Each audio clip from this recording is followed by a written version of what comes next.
Olá, professor tutor. Este tutorial deve servir de apoio para o planejamento e a formação com seus professores da área de Ciências Humanas para a 4ª semana formativa da Rede Estadual de Educação de janeiro de 2014 na área de Ciências Humanas, no ensino fundamental e ensino médio, portanto, nas áreas de Geografia, História, Sociologia e Filosofia. A nossa formação tem o objetivo de discutir as estratégias, métodos e técnicas apresentadas no documento do SAEB para aplicar em sala de aula, vivenciar atividades que contemplam expectativas de aprendizagem em conjunto com os eixos estruturantes de ciências humanas. No primeiro momento, professor tutor, sugerimos uma sensibilização que aqui chamamos de preparando o olhar. Exiba o slide, peça que, em dupla, os professores observem e dê aqui alguns minutos para que eles observem esta imagem. Em seguida, façam as seguintes perguntas. Fazer individualmente a leitura da imagem e o registro de um breve relato da imagem observada. Socializar com os colegas o registro feito, identificando aspectos que não foram observados por ele em sua leitura e seu registro. Responder as seguintes questões. Seu registro contemplou todas as possibilidades e situações observáveis? Não? Se sim ou se não, por que isso ocorreu? Propor a seguinte reflexão. A leitura de uma situação é pautada pela leitura do contexto em que cada um vê a situação. Quanto mais eu conheço a situação, ou quanto mais observo, mais condições tenho de contextualizar e registrar. Sendo assim, precisamos ampliar o nosso olhar e, nesse ampliar, a construção coletiva. É uma ferramenta que nos auxiliará muito como vivenciamos aqui. Cada um faz uma leitura, contribui com um novo aspecto, com um novo olhar. Juntos, ampliamos essa visão e temos uma melhor compreensão dos fatos e das ações. Tutor, a ideia aqui é que juntos, nessa formação, possamos ampliar nossa visão acerca do desenvolvimento do currículo do primeiro bimestre e, consequentemente, elaborarmos planos e estratégias de ensinos mais eficazes para a área de ciências humanas. Repito, ensino fundamental, geografia e história, e ensino médio, geografia, história, sociologia e filosofia. É preciso que todos nós tenhamos outros olhares. Um documento novo, como é a matriz ou a estrutura, os eixos estruturantes do SAEB, traz para nós, professores de geografia, de história, de sociologia e de filosofia, um novo desafio. Como colocar em prática eixos estruturantes estabelecidos pelo MEC em contrapartida com o nosso currículo referência. Professor tutor, sugerimos para o começo da discussão algumas questões. Sugerimos que essas questões, ao serem colocadas na tela, que os professores respondam entre eles e depois socializem as respostas colocadas aqui nos slides seguintes. Para começar a discussão, o que é uma matriz curricular? O que é uma matriz de referência? Qual é a relação existente entre a matriz de referência do SAEB, da Prova Brasil e as matrizes curriculares? Por fim, podemos perguntar, o que são descritores?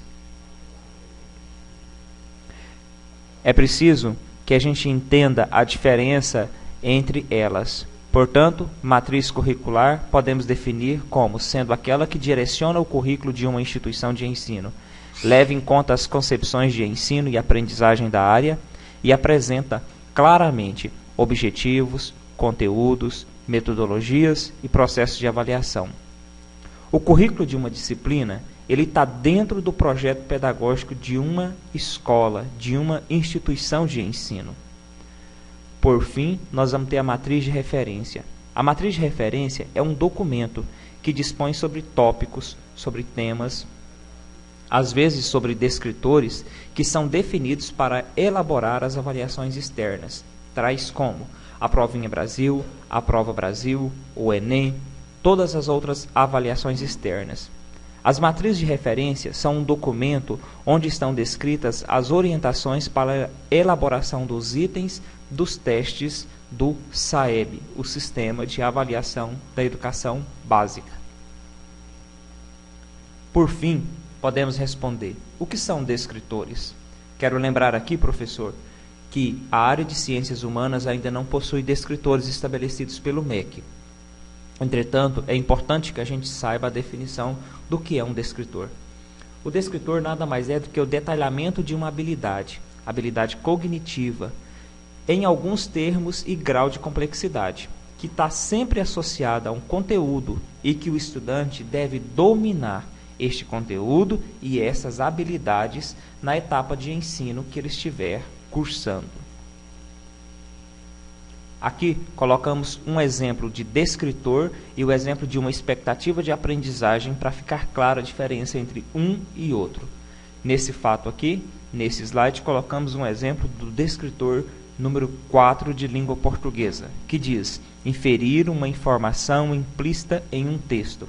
A expectativa de língua portuguesa que trata esse descritor é inferir uma informação implícita em texto publicitário e jornalístico. Perceba, professor, que aqui a expectativa de aprendizagem é um pouco mais completa do que o descritor. O próximo exemplo é um descritor de matemática, o descritor número 17, chamado apenas de D17, que diz calcular o resultado de uma adição ou subtração de números naturais. A expectativa que trata do descritor 17 de matemática diz resolver situações problemas que envolva as operações adição, subtração, multiplicação e divisão com números naturais, utilizando procedimentos de cálculos convencionais. A inclusão de ciências humanas no SAEB foi uma colocação, foi uma exigência do MEC, do Ministério da Educação, e foi colocado através do chamado INEP, Instituto Nacional de Estudos e Pesquisas Anísio Teixeira. Ele traz para 2014 os eixos estruturantes da área de ciências humanas, colocando para nós, professores dos componentes curriculares ligados à área de ciências humanas, a responsabilidade de que façamos o nosso planejamento e as nossas aulas a partir desses pontos fundamentais. Esses eixos têm o objetivo de proporcionar aos nossos estudantes um instrumental teórico próprio para observar, analisar, compreender e interpretar o contexto histórico, geográfico, social, político e digo até filosófico em que está inserido e nele atuar de forma cidadã, crítica e autônoma. Elaborar explicações, argumentos, conclusões, promover o diálogo e a mediação de conflitos, problematizando e propondo soluções para as questões humanas. Os eixos estruturantes de ciências humanas, ensino fundamental e ensino médio são 7. Número 1. Tempo, espaço, fontes históricas e representações cartográficas. Número 2. Natureza, sociedade, questões ambientais. Número 3. Identidades, diversidades e direitos humanos, poder, Estado e instituições. Número 4. Poder, Estado e instituições, cidadania e movimentos sociais, produção, circulação e trabalho, comunicação e tecnologia. Propõe aqui aos professores o seguinte desafio, para que eles possam identificar em cada uma das suas áreas, portanto, História e Geografia do ensino fundamental, História, Geografia, Sociologia e Filosofia do ensino médio, aonde que a sua disciplina se encaixa nos eixos, nesses 7 eixos aqui.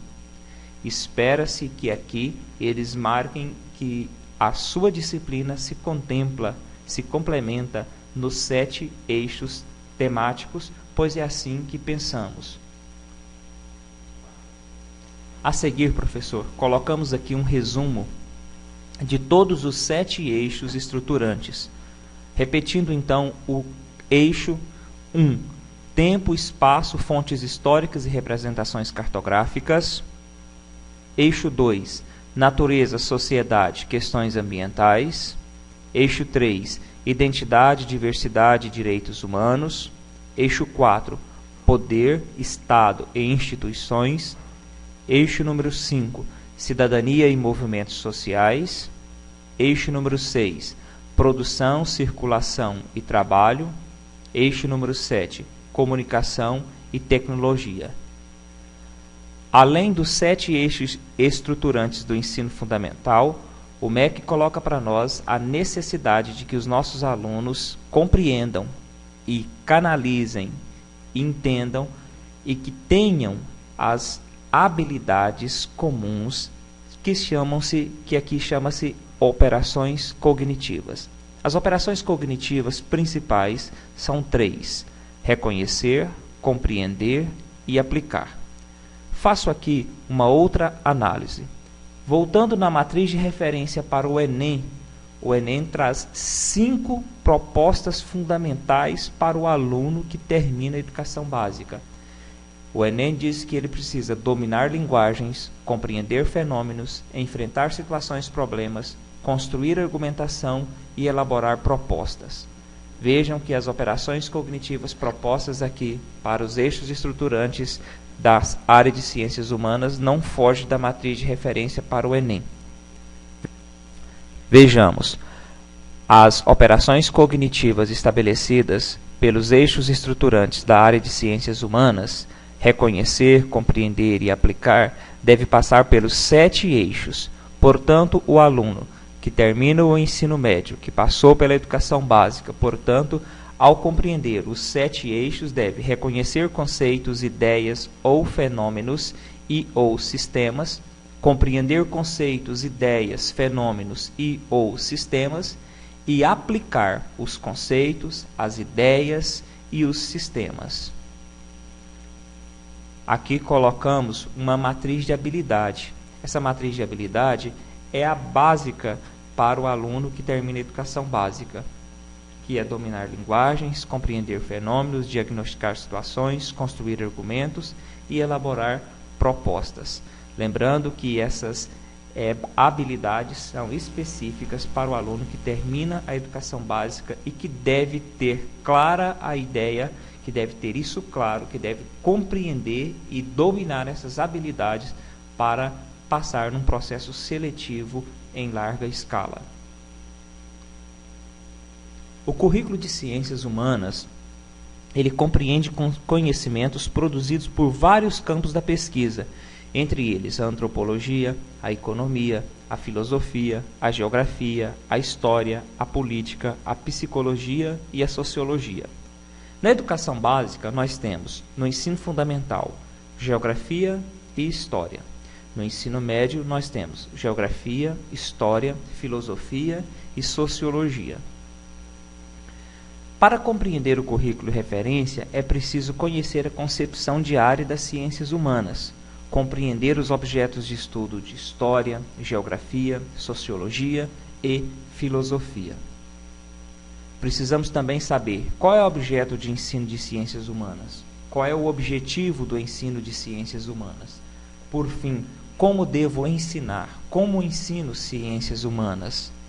Nós temos que saber que o objetivo da área de ciências humanas é a formação básica do cidadão, que o ensino de ciências humanas deve ser através de metodologias diversificadas no processo de ensino-aprendizagem, e que o objeto de ensino das ciências humanas é o estudo das relações humanas no âmbito das relações sociais.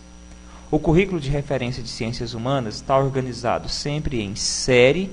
Quando eu digo série, eu estou me referindo ao ensino médio, primeira, segunda e terceira série do ensino médio. No ensino fundamental, 6º, 7º, 8º e 9º ano. Em expectativas de aprendizagem, em eixos temáticos e conteúdos. Por fim, vale ressaltar que cada expectativa de aprendizagem do currículo referência da rede estadual de ensino está sempre relacionada a diversas habilidades, que cada conteúdo relatado está relacionado a diversas expectativas de aprendizagem. Conteúdos diversos apresentam temporalidades e gradações diversas. Lembrando que os eixos temáticos eles vão sempre direcionar metodologias e práticas a serem desenvolvidas na sala de aula. É sempre bom lembrar também que os eixos temáticos eles fundamentam os conteúdos para o desenvolvimento das expectativas. O exemplo a seguir mostra uma parte do currículo referência. Neste caso aqui, a segunda série do ensino médio da disciplina ou do componente curricular de geografia. Nesse caso, a segunda série do ensino médio. Colocando então aí série, o bimestre, neste caso específico, o quarto bimestre, as expectativas de aprendizagem, eixo temático e conteúdos. Lembrando, professor, que esse aqui é apenas um exemplo. Colocamos aqui um outro exemplo de uma outra habilidade para que a gente possa perceber o diálogo interdisciplinar dentro das expectativas de aprendizagem e nos conteúdos de vários eixos temáticos. Em filosofia, essa expectativa fica dentro do eixo temático política e ética. Dentro de geografia, no eixo temático social, cartográfico, físico, territorial. Em história, no eixo temático organizações políticas, sociais e simbólicas do poder no mundo antigo, entre outras. E em sociologia, dentro do eixo temático poder, política e Estado, entre outros. Podemos fazer aqui dois questionamentos principais. Número 1. Como planejar usando o currículo referência da Rede Estadual de Educação de Goiás com os eixos estruturantes de Ciências Humanas do MEC? Número 2. Os eixos estruturantes de Ciências Humanas e o currículo referência se complementam ou criam um paradoxo?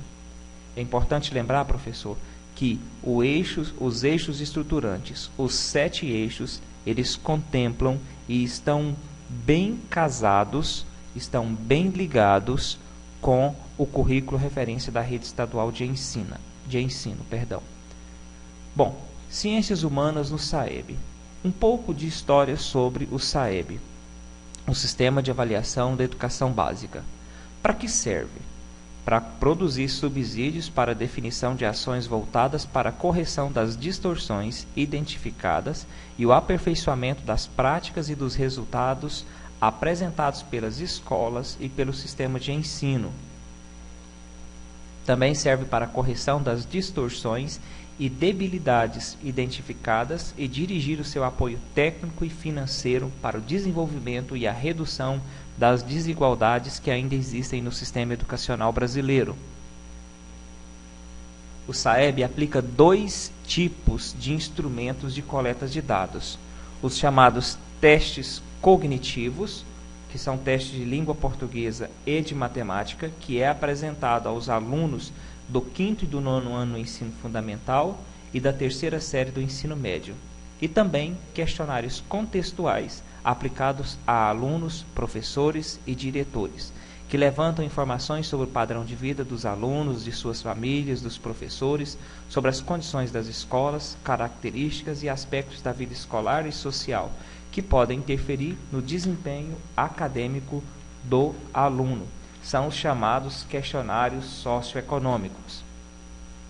A partir de 2005, o Sistema Nacional de Avaliação da Educação Básica, o SAEB, passou a ser composto por 2 avaliações principais: a chamada ANEB, Avaliação Nacional da Educação Básica, a Avaliação Nacional do Rendimento Escolar, também chamada de ANRESC. Lembrando, a ANRESC nada mais é do que a chamada Prova Brasil. E por fim, uma outra, mas não menos importante, a chamada ANA, Avaliação Nacional da Alfabetização. A entrada em cena de 2005 da Prova Brasil teve como objetivo aumentar o conteúdo informacional da avaliação diagnóstica e permitir que todos os sistemas educacionais públicos brasileiros se enxergassem mutuamente na avaliação, o que é particularmente importante em um país com a multiplicidade de sistemas educacionais como o nosso país. A primeira edição da Prova Brasil ocorreu em 2005. Avaliou alunos da 4ª e 8ª série do ensino fundamental das escolas públicas urbanas, com mais de 30 alunos matriculados na série avaliada. Nas escolas onde o ensino fundamental estava organizado em regime de 9 anos, a prova foi aplicada nas turmas de 5º e 9º ano. Além das provas de língua portuguesa e matemática, os alunos também responderam o questionário destinado a coletar informações sobre o seu contexto econômico, social e cultural. Como já dissemos, o questionário socioeconômico. É preciso que nós, professores, temos a consciência de que as coisas elas possuem muitos jeitos de se ver. Depende do jeito de que a gente pode ver essas avaliações externas. É preciso que a gente entenda que o Estado de Goiás já faz essa avaliação externa, já passou por esse processo, está caminhando muito nisso e, como consequência, tem crescido muito no seu sistema de avaliação. As avaliações diagnósticas, a Provinha Brasil, a Prova Brasil. Por fim, o SAEB tem coletado informações e mostrado que o Estado de Goiás tem crescido nesse sentido. E aí a gente pode se perguntar, por que avaliar um sistema educacional, professor? Para obter informações sobre o nível de desenvolvimento das chamadas habilidades dos nossos estudantes, com vistas à implementação de políticas públicas e à organização dos processos de ensino e de aprendizagem. Quando a gente fala de avaliação, nós podemos nos perguntar qual é a diferença entre avaliação interna e avaliação externa. Vamos tentar responder. A avaliação educacional interna, é claro, ela passa e ela tenta analisar o processo de aprendizagem. Ela é feita através de provas abertas, de provas objetivas, da observação, do registro, do portfólio, do simulado, enfim, essa é a teoria clássica aplicada nas escolas. A avaliação externa, ela é em larga escala, ela vai sempre avaliar o desempenho dos alunos, propõe sempre os testes de proficiência escolar e questionários contextuais e ainda leva em consideração a chamada TRI, Teoria da Resposta ao Item. Mas o que é a chamada TRI, Teoria de Resposta ao Item? Bom, a teoria de resposta ao item, já aplicada nos países desenvolvidos desde a década de 50, tenta levar em questão em que o aluno perde ponto quando ele acerta as questões consideradas de nível difícil e erra as questões de nível fácil. O método de cálculo de notas, conhecidos como teoria de resposta ao item, pode parecer injusto à primeira vista, mas ele é usado em testes consolidados no mundo inteiro, como eu já disse, desde a década de 1950, justamente com o objetivo de alcançar uma avaliação mais próxima do conhecimento real do candidato. Vamos dar um exemplo. A matriz curricular ela é composta de conteúdos, eixos, expectativa de aprendizagem. Portanto, o nosso currículo referência está estruturado aí dentro. Conteúdo, eixos, expectativas de aprendizagem. A matriz de referência, como nós já dissemos, aprovada e colocada em prática pelo MEC, ela traz tópicos e descritores. Relembrando, tutor, a área de ciências humanas não possui ainda os descritores. Bom, ambas passam pelo processo de avaliação, seja interno ou externo. Reforçamos aqui que as avaliações externas, elas são feitas pelo MEC, levando em consideração tópicos e descritores. As avaliações internas, feitas pelas escolas, devem ter a mesma estrutura para que o nosso aluno, ao compreender, ao fazer, aprender a responder às questões de uma avaliação interna, não estranhe as avaliações externas. Um exemplo de uma questão de teoria da resposta ao item. Chamamos aqui a Rosa de Hiroshima. Professor, junto com este material está um link da música e do clipe do poema de Vinícius de Moraes, A Rosa de Hiroshima.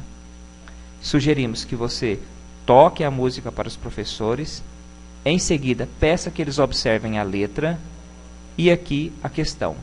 O poema de Vinícius de Moraes, de 1903 a 1980, foi musicado na década de 70 pelo grupo Secos e Molhados. Em seus versos, constrói-se um apelo para que não seja esquecido o quê? Letra A. Situação econômica de um país bombardeado. B. Potência destrutiva de uma bomba nuclear? C. Falta de alimento nos países em desenvolvimento? D. Presença de mulheres nas guerras mundiais?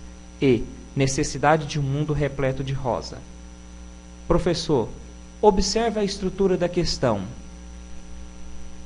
O tópico, ou seja, o enunciado, o título, o apoio, que é o poema, a pergunta em si, 5 alternativas. Reforçando, a questão requer que o aluno deduza através do raciocínio quais são os objetivos do produtor do texto e para quem ele alerta sobre as bombas nucleares e seus perigos, pela análise dos procedimentos argumentativos utilizados. Claro, a resposta é a alternativa B. Uma observação muito importante, professor. Uma questão bem estruturada, e nós, professores de Geografia, História, Sociologia e Filosofia, temos a obrigação de estruturar nossas questões nesses moldes para que os nossos alunos, ao chegar nas avaliações externas, não estranhem o sistema de avaliação. Bom, então voltando. Uma questão bem estruturada nunca deve levar o estudante ao erro, nem conter a alternativa NDA, nenhuma das alternativas. Uma questão bem estruturada deve obrigatoriamente ter 5 alternativas A, B, C, D e E para o ensino médio e 4 alternativas A, B, C e D para o ensino fundamental, onde uma resposta, uma alternativa vai ser o gabarito, a chamada resposta correta. As outras 4 para o ensino médio e as outras 3 para o ensino fundamental são as chamadas respostas incorretas, ou chamamos de distratores, que devem ser plausíveis, referindo-se a raciocínios possíveis, mas que não deve conduzir o aluno ao erro, não deve estar fora do contexto e deve produzir raciocínio possível da questão. Proponha, tutor, aqui o seguinte desafio para os seus professores. Para identificar nessa questão qual foi o enunciado da questão. Vamos tentar responder? O enunciado da questão é a rosa de Hiroshima. Vamos tentar identificar o suporte. Qual que é o suporte? O texto, né? O poema, o texto do poema. O comando. Qual que é o comando? O poema de Vinícius de Moraes, musicado pelo grupo Secos e Molhados e tal. Qual é o gabarito? Alternativa B. Vamos lembrar? O gabarito é a alternativa correta. E os distratores, as alternativas A, C, D e E nesta questão. É lógico, é apenas um exemplo. Gostaria de reforçar que as alternativas são compostas por gabarito e distratores. Gabarito sendo sempre a resposta correta e distratores as respostas erradas. É preciso que nós, professores, tenhamos consciência do que é avaliado em uma prova dessa natureza e da amplitude de que nosso currículo escolar deve ter. O que pode ser percebido ao se entender as diferenças fundamentais entre os dois diferentes tipos de matrizes. Colocamos aqui todos os eixos temáticos de ciências humanas do currículo referência. Se a gente fizer uma análise mais minuciosa, vai perceber que esses eixos de geografia, história, sociologia e filosofia estão todos contemplados dentro dos 7 eixos estruturantes do ensino de ciências humanas promovidos pelo MEC. Propomos aqui um planejamento, uma atividade em grupo. Portanto, nós vamos dividir o grupo em geografia, história, sociologia, filosofia. Vejamos o texto a seguir. O texto se chama O Jogo do Poder. Situação problema. O senhor Feijão é proprietário de um terreno de 185 mil metros quadrados no município de Feijoada, que possui grande área verde, nascente, rio e constitui área de preservação permanente. Em 2004, a área do terreno foi ocupada por 350 famílias. Um mês depois da ocupação, o senhor Feijão ajuizou a ação de reintegração de posse com obtenção de medida liminar. A prefeitura do município realizou vistoria na área, constatando a abertura de ruas, demarcação de quadras e lotes e ocupação das famílias. Começou a estudar a possível regularização fundiária para a área. O senhor Feijão, que pagava pontualmente o IPTU do terreno, parou de pagar o imposto depois da ocupação. Aqui uma imagem aérea do mesmo terreno antes da ocupação, em 1962. A mesma área com a situação em 1994 e, por fim, a mesma área depois da ocupação. Eles agora estão divididos e eu vou propor a divisão em agentes, portanto em 5 grupos. 5 grupos.